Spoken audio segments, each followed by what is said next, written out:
جی جی بالکل. اب آپ لوگ ادھر مولانا کے سوالات ضرور کیے. شیخ ہیں بہت محترم، ان کی عزت کیجیے، قدر کیجیے. اللہ تعالیٰ آپ لوگوں کو جزا خیر دے. جی بولیے.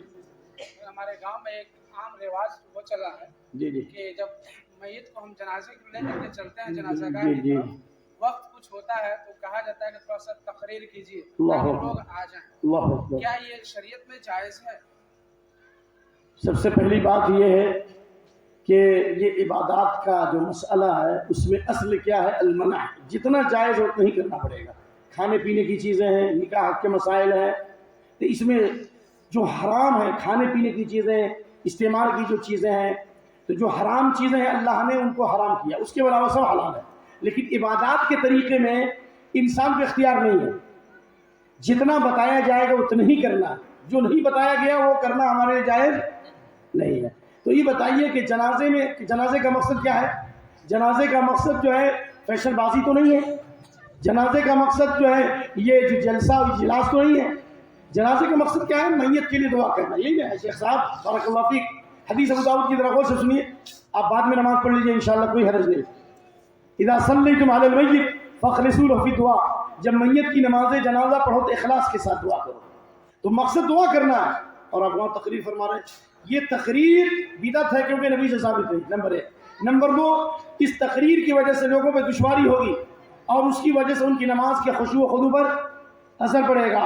ایک آدمی وقت فارغ کر کے آئے کہ جنازے کی نماز 5 منٹ میں یا 10 منٹ میں ہوتی ہے، آپ نے آدھا گھنٹہ کھا لیا، اور وہ جس اخلاص سے دعا کرتا آپ کی تقریر سننے کی وجہ سے وہ دعا نہیں کر سکا. لہذا یہ سری بدعت ہے. اور اللہ کے نبی صلی اللہ علیہ وسلم فرمایا کل محدثۃ بدعۃ، ہر نئی چیز کیا ہے؟ بدعت ہے. اور عبداللہ بن عمر نے کہا کل بدعۃ ضلالہ وان رآها الناس حسنہ، ہر بدعت گمراہی ہے اگرچہ لوگوں کو خوشنما کیوں نہ معلوم ہو، لوگوں کو اچھا کیوں نہ معلوم ہو. یہ بولیے چھینک کے وقت کیا کہنا چاہیے؟ الحمدللہ. لیکن عبداللہ بن عمر کے سامنے ایک شخص نے چھینکا اور کہا الحمدللہ، اور اس میں لگا دیا آگے والسلام علی رسول اللہ. تو عبداللہ بن عمر نے منع کیا کہ اللہ کے نبی کے زمانے میں ہم الحمدللہ علی کل حال پڑھتے تھے، یا الحمدللہ، جیسا کہ دوسری حدیث میں یہ درود پڑھنے کی فضیلت ہے. لیکن یہاں پر درود پڑھنے سے کیا کر دیا؟ منع کر دیا. حالانکہ درود پڑھنے کا بہت زیادہ ثواب ہے. جو جتنا زیادہ درود پڑھے گا قیامت کے نبی صلی اللہ علیہ وسلم اتنا ہی قریب ہوگا. ان اول الناس بی یوم القیامہ اکثر صلاۃ علیہ.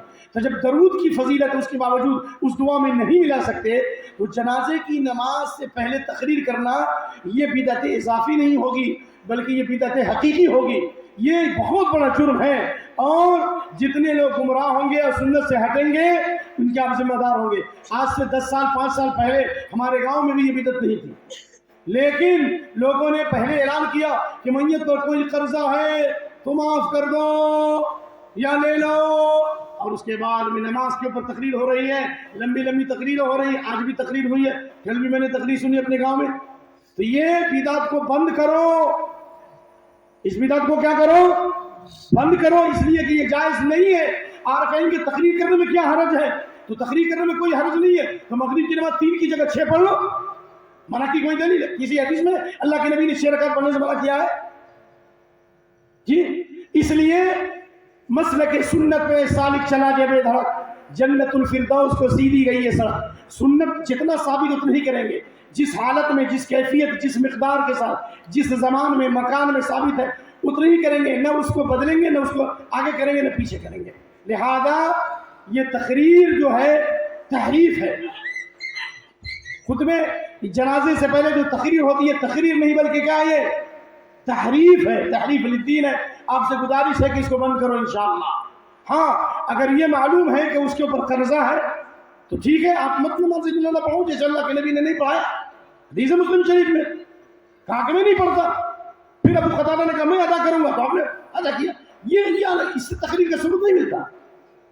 لہذا اس تقریر، ہاں یہ ہو سکتا ہے کہ جنازہ ہونے کے بعد قبر کے میں ڈالنے سے پہلے اگر بہت لمبا وقت ہو رہا ہے، قبر تیار ہونے میں دیر لگ رہی ہے، تو اس میں آپ نصیحت کر سکتے ہیں. کیونکہ حدیث ہمارا بن عازب کی کہ قبر تیار ہونے میں دیر تھی، آپ نے زمین کھودا اور آپ نے نصیحت کی اور آپ نے قبر کے عذاب کی حدیث بیان کی. یہ جنازہ اور دفن کے بیچ میں جب ٹائم ملے تو اس میں نصیحت ہو سکتی ہے، حدیث موجود ہے صاحب. لیکن جنازے سے پہلے نصیحت نہیں بلکہ فضیلت ہوگی، اور یہ تقریر نہیں بلکہ تحریف ہے. میں امید کرتا ہوں کہ میری یہ بات سن کر آپ لوگ ضرور عمل کریں گے انشاءاللہ. جزاک اللہ خیر. اور اس بستی میں ہو رہا ہے تو بہت گڑبڑ کی بات ہے. اتنے بڑے بڑے علماء ہیں اور اتنے بڑے بڑے فقہاء ہیں اور اتنے پرانے اہل حدیث ہیں اور اتنے لوگوں نے جماعت کی خدمت کی ہے, تاریخ ملتی ہے یہاں سے, اور آپ کے یہاں یہ بدعت ہوگی تو دوسروں کا کیا حال ہوگا بولیے. لہذا اس کو بند کیجیے. اور بھی کچھ بدعتیں ہیں